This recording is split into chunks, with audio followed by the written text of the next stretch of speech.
say, no, I called the Department of Education. And then they told me, like they directed me where to call. And when they direct me where to call, I'm a talk to the people them. The people them I make me know say, fear name and our mother name.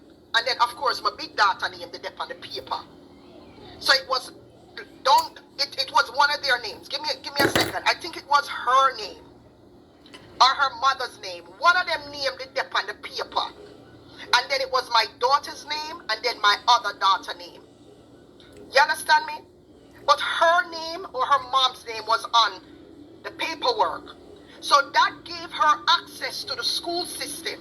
Because if you don't know New York, you can log on online and get, you know, you can log into the student thing, the student portal. You know what I mean? You can log into the student portal, and you can see reports and stuff like that. You know, like if your student is attending school, you know they have everything electronically now. They don't really send home paper report cards anymore. Years now, them not do that. Yeah, so you can just log on online and pull up the student name and sittings, and you get the grades and attendance. And so that's exactly what she did. All this time she was in Jamaica. She was deported by then. So what she did, because she was on the thing, she was on the paperwork, and she had previously logged in or something like that, or she probably registered or something like that. She went in and pulled my son's file, and then she went on social media with it under one of these people. I think it was the guy that were named the Obia man, what name, or the spiritual, what name? What the guy named, the spiritual RT. At the time, RT was cussing me out. And she went under RT's page and wrote information about my son. Wrote all these stuff about my son and him attendance, but she used a fake page name. She used a fake, Jesus Christ, oh, could I forget that, Jody? Thanks for reminding me. I totally forgot that. There's just so many things that this girl has done that it's like, it's things that will probably push out of my memory already because she's been at this for years. She logged into the school system, got my son's information because she was on it previously for those 3 months, and she got all the information, talk about, oh, your son wasn't at school this day and this day, that's what you need to go do, you need to go deal with your son, this and that. I'm like, why the hell would you, who does that, who knows, who calls? Like nobody, a typical hater that you have online wouldn't do that. A typical hater would not do that. What a typical hater would do would probably cuss you about your ugly pit or some shit like that. A typical hater is not going to go and search about school or this and that or log in in a system or not like that. No, she wasn't a typical hater. You understand me? But this is what she did. She's obsessed. It's beyond hating. And she feels like she has some control over my son's life. And like I told you guys, her plan was to take my son away. She want to take my son from me. Because she only have one son. She only has one son that I know. She only have one child.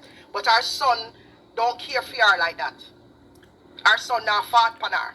From what I get to understand. I don't know, but the last I heard, which was some years ago, was that our son now fought upon her like that. So I'm assuming that she saw my son as the child. She didn't think I was coming back. She didn't think I was coming back from BVI. Because whatever plan she put in motion, it was not for me to come back. And she didn't think I was coming back. But I did. I won my appeal. And she didn't know that I won my appeal. I didn't tell nobody I won my appeal. I didn't tell anybody that I was going for an appeal. You understand? My big daughter knew, and I said to my big daughter, don't tell nobody. But she didn't know that I went for an appeal. She didn't know none of that. Because remember, I know she take money from her family for pay for my legal fees. And when she take the money, she never pay for the lawyer. She never pay for the lawyer. So she didn't know I was coming back. She didn't know that I got legal aid from the BVI to help me out on my case. And I ended up pushing my appeal forward by myself with the help of a lawyer. Yeah? And by me initiating my appeal, I was able to get my appeal on the docket for the appellate court that January 2013.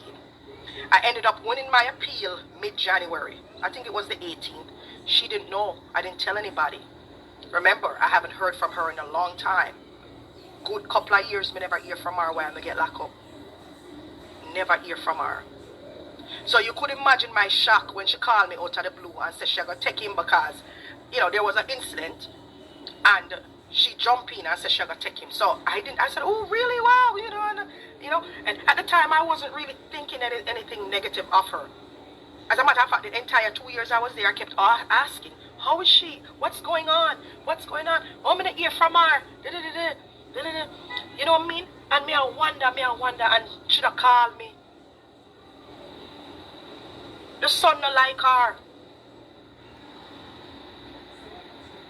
You hear her last night and she say, I never did want to touch my listener. But me hear her last night and say she was giving and she was a loving person. And she give person. She got to ATM and take out $100. That's the type of life. Lie. Nobody liked her. Nobody. This girl has been a craw in my ass for a long time. What pisses her off is she has an obsession